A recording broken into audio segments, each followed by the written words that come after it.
Hey guys, now that Eternals is officially out in theaters, I feel like I can release this video, but fair warning, there are going to be massive spoilers in this video for the film, so if you want to go in completely blind and you have yet to see it, bookmark this video and come back, alright? Just come back, join us later. I'm so excited to dive into the differences between the Eternals film and the comic books, at least some of the major ones. So let's talk about it, plus give my spoiler-filled review of Eternals. Let's go, let's discuss it. But first, if this is your first time here, I'd love it if you take 1 second, hit that subscribe button, go ahead and hit that notification bell so you don't miss out on more videos like this one. Hey, Tessa from MamasGeeky here. Thank you so much for stopping by my YouTube channel.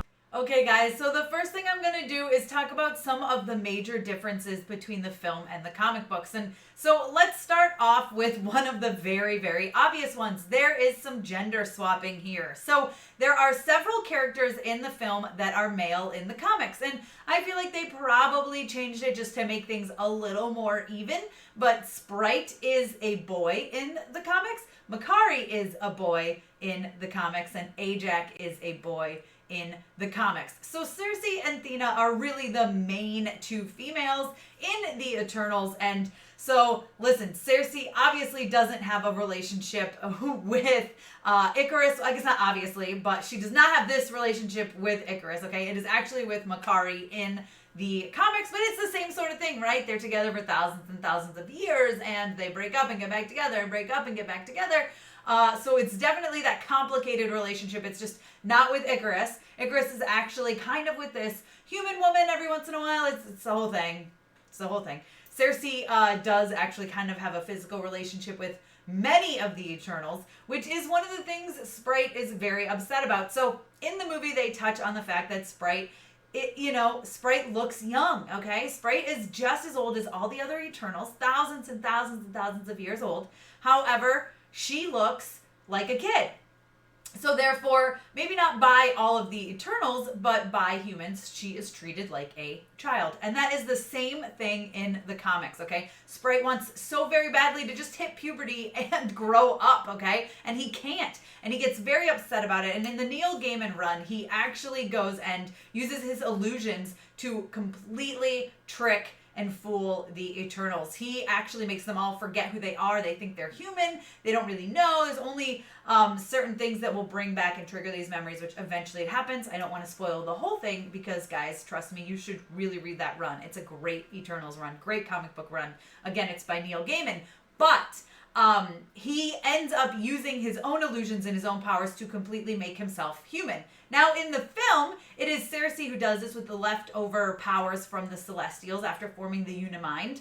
But still, we get that aspect of that kid that just wants to grow up. And it's funny because in the comics, actually, poor Sprite is, again, like I said, Cersei has had a physical relationship with a lot of Eternals and a lot of humans. And Sprite is a little jealous. That's why we'll never get to do that. And Sprite's like, these are things I want. And this is in the comic book version, of course, not in the film. But still, right, Sprite was in love with Icarus. So it's the same sort of thing, right? Like, I just want to be with someone and I can't because I'm in this child's body. So that is why I thought it was great when they did make Sprite human in the film. It was one of my favorite moments of the movie. I loved the movie. As you guys know, I put it in my top 5 MCU films, but I just really enjoyed that moment because it was such an important part from the comics. I felt like this poor person that is just stuck in this child's body and just can't, like, even though they're an old lady, like, can't experience things like drink alcohol. I mean, that's why you see the illusion of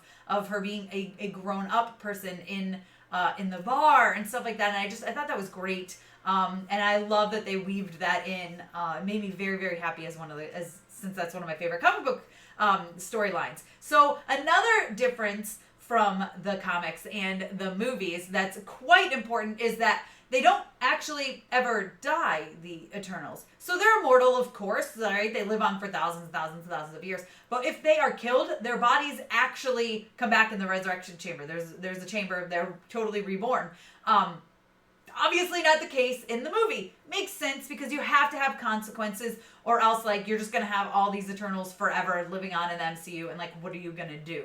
So I get it. But also, they did have these are created by the Celestials in the film. The Eternals are, and there's tons of them. They're everywhere. They're on different planets doing the same thing, trying to birth other Celestials. So perhaps there are other versions that will come back in the future. We're not really sure. At the very end of the movie, we do see that they are out there looking for the other Eternals. Of course, they have to turn back because they realize that their friends have been taken by Arishem, but still, they will, maybe eventually there'll be other Eternals brought in, which is a lot of fun, because in the comics there are like 100 Eternals, so like literally 100 Eternals. So it'll be fun to see other ones brought in and out of the films, maybe, eventually. The door is open there, for sure, which is great. I was very excited about that, but it's just weird knowing... I guess when I was sitting watching the movie, when we first see that Ajax is dead, I was like, got a little teary, and then I was like, well, wait, why do I care? She's just coming back. And then she never came back.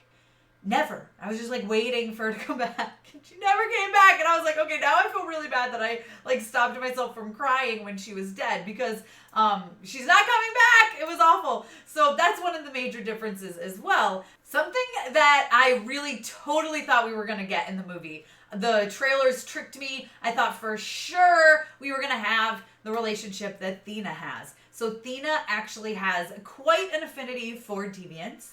It's something she tried to hide for a little while, but eventually just everybody figured it out. And she's in love with Crow. She actually has 2 children with Crow. So that was a major difference in the movie. And the deviants are actually very different in the movie. They're more of animals. As you guys could tell, I mean, they look amazing, but they're definitely more animals. And then, of course, Crow was able to absorb their powers, which once he figured out that he could do that, he became more like stand up. And that's kind of more how the deviants are. Yes, they're the lowest of the low. There's the deviants, and then there's the humans, and then there's the Eternals, which is sort of the same hierarchy they gave us in the movie. But the deviants are all like talking and walking around for the most part in the comic book. So that was very interesting to see that complete change. I guess I had kind of expected maybe some of them to be like animals, but some of them to be like Crow. And we only got the one who was like that. And of course, he didn't even have this romantic relationship with Thena. I mean, she literally slices his head up and kills him, which was amazing, by the way. Not complaining there, but was still really looking forward to maybe some kind of love blossoming there. It's definitely didn't happen, not gonna happen. But that's okay, I suppose. That was one major change from the comics that, again, the trailers totally fooled me. When it was them there, and I thought, oh, they're trying to make us think they're fighting, but like they're gonna be fine and they're gonna be in love. And I was like, oh no, that's not happening. For the most part, the Eternals' powers remain the same. Anytime they're changed, it feels more like maybe a practical thing, just because of the film, just to make it easier. It's nothing super major that makes me upset. I'm so used to them altering powers and changing stuff from the comics to the films and the television shows, as we know the same thing is going to be happening with Miss Marvel. When we get her powers are going to be a little different, and I'm fine with that. I'm excited to see more from this world of the Eternals. I think that I loved this movie, as you guys know. I thought the action was amazing. I thought the twists and turns were great. The only thing I wasn't thrilled about was Icarus dying at the end. Like, I get it, he flew into the sun, but like, I don't know, I just didn't love that part about it, because I would have liked to see more of him. But I get that he was feeling that way. I think I wouldn't have been as upset if I knew, like, oh, he's just going to be reborn in the chamber later. Like, then I wouldn't have been as upset about it.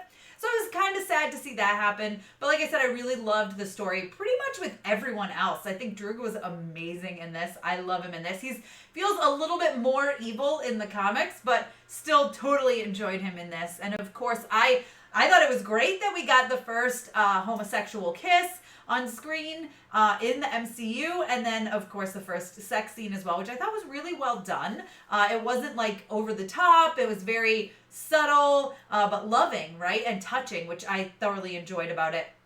I thought it was it showed the relationship that those two have, which I thought was important. And I mean, I wasn't bothered by it. I thought the length was great. I mean, I think they really dived into depth with these characters as much as they could. And for its runtime, for me, it flew by. Towards the end, it was starting to wrap up, and I was like, oh, has it only been 2 hours?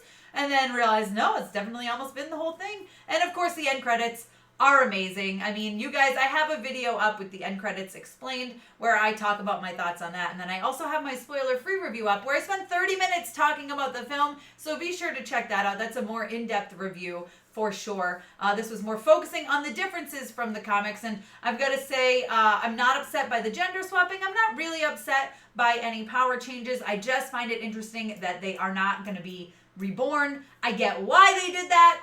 And the deviants kind of threw me off, but I'm totally here for it. I mean, I understand that you have to change things. You have to adapt when you're taking a comic book storyline into the film. Now, there is a more recent run of Eternals. I am behind on it, but there are some more stuff that it's more accurate to the film, let's put it that way. So, but I am behind on them. So I think I've only read the first 2.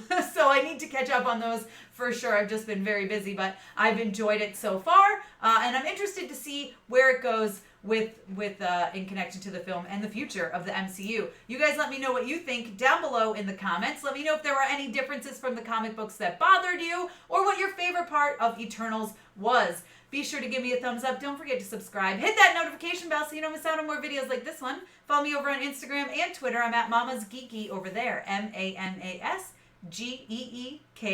Thanks for taking the time to watch this, guys. I'll see you next time. Thank you so much to all of my monetary supporters, my members here on YouTube, as well as my patrons. If you haven't joined yet, please consider doing so. We have some really awesome perks, including a monthly Zoom meeting where we get to talk face to face. Thank you again to everyone who supports me.